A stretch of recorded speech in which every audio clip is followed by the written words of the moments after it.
আর আমরা তো কিছু হলেই গালে থাপ্পড় মারি না, এটা করি না? এই হাদিসটাও মনে রাখবেন, মানুষের গালে মারা নিষেধ আছে, জানতেন? মানুষের চেহারার মধ্যে মারা নিষেধ আছে। এই গালে চর মারা, গালে নাকে ঘুষি মারা, এই জিনিসগুলো নিষেধ আছে। কারণ এই চেহারাটা আল্লাহ রাব্বুল আলামিন, মানে আদম সন্তানের এই স্ট্রাকচারটা আল্লাহ রাব্বুল আলামিন সূরা সদের মধ্যে বলেছেন, খলাকতু বিয়াদাই, আমি নিজ হাতে সৃষ্টি করেছি। সুবহানাল্লাহ। আর সেই মানুষকে তোমরা এমন নির্মম ভাবে কেন মারবে? সারা বিশ্বের দিকে তাকায় দেখেন, এখন প্রত্যেকটা জায়গায় রক্ত ঝরছে কাদের? মুসলিমদের। কাদের? মুসলিমদের। আল্লাহ পাক আমাদেরকে বোঝার তৌফিক দান করুন। আর আল্লাহ পাক কোরআনে কি বলছেন? যদি কোনো মানুষ একজন মানুষের জীবন বাঁচায়, সে যেন পুরো মানব জাতিকে বাঁচালো। এত পছন্দ আল্লাহর কাছে জীবন বাঁচানো। আর কেউ যদি কোনো মানুষকে অন্যায়ভাবে হত্যা করে, সে যেন পুরো মানব জাতিকে হত্যা করলো।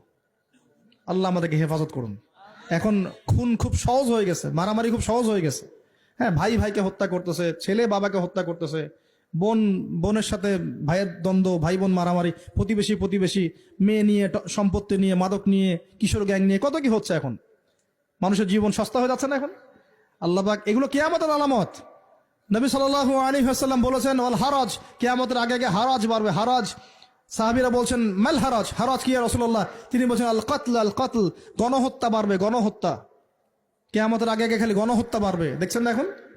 সারা বিশ্বের দিকে তাকায় দেখেন। যাই হোক, এই আদ এবং সামুদ জাতিকে আল্লাহ পাক ধ্বংস করলেন। এখন সামুদ জাতিকে ধ্বংস করলেন কেন? অহংকারের কারণে, কুফর শিরকের কারণে এবং মানুষকে পিটানোর কারণে। আল্লাহ বলছেন ওদেরকে ধ্বংস করেছি কি দিয়ে? সয়হাতান ওয়াহিদা। এটা ভালো করে মনে রাখবেন, সয়হাতান ওয়াহিদা মানে একটা শব্দ দিয়ে, প্রচন্ড ত্রুম একটা শব্দ, খালি এই এক শব্দে সবার কানের পর্দা ফেটে ফুটে জান বের হয়ে গেছে। আল্লাহু আকবার।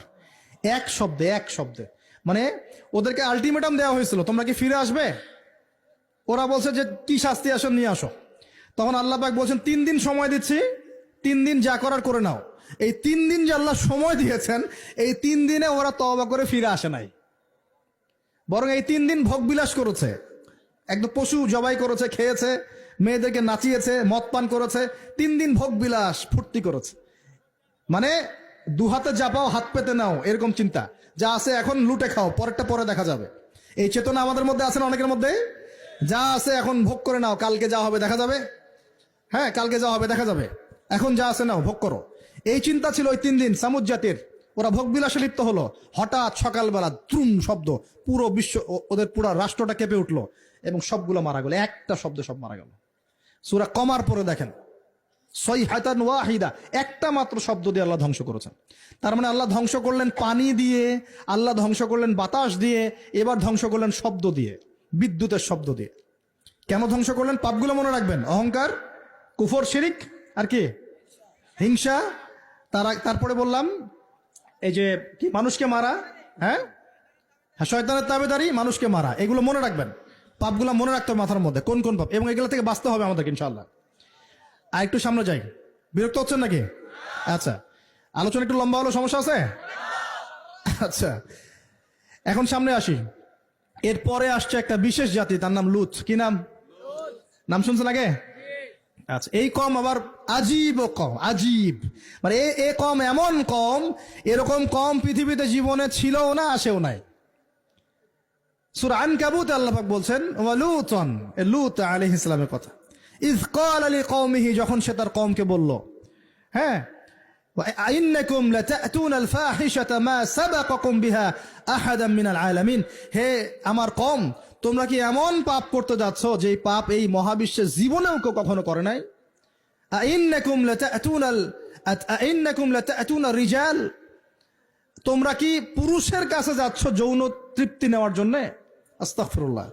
ওয়া তাকতাউনা সাবিল, আর ডাকাতি করছো রাস্তার মধ্যে। রাস্তার মধ্যে ডাকাতি করতো, আর পুরুষে পুরুষে জেনা করতো। বলেন নাউজুবিল্লাহ। এমন একটা অবস্থা, মানে এমন একটা অবস্থা যে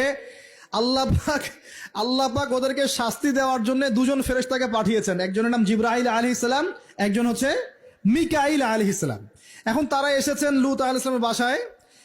কিসের রূপ ধরে? সুন্দর বালকের রূপ ধরে। ছোট ছোট বালক দেখতে সুন্দর লাগে না?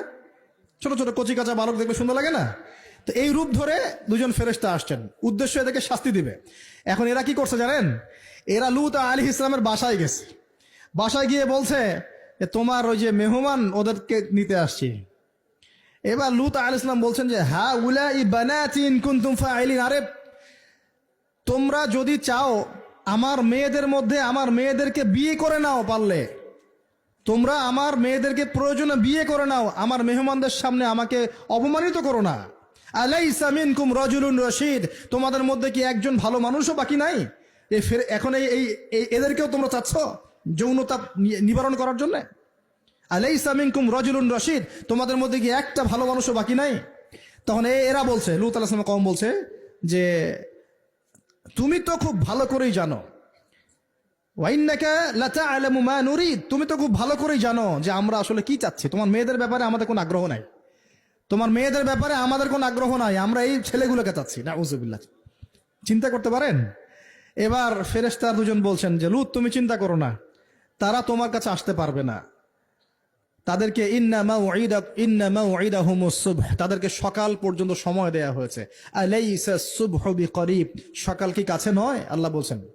সকালবেলা লূত আলাইহিস সালাম তার পরিবারকে নিয়ে বেরিয়ে গেলেন, কিন্তু তার স্ত্রী সে কিন্তু কাফের ছিল, সে ধ্বংস হয়ে গেল।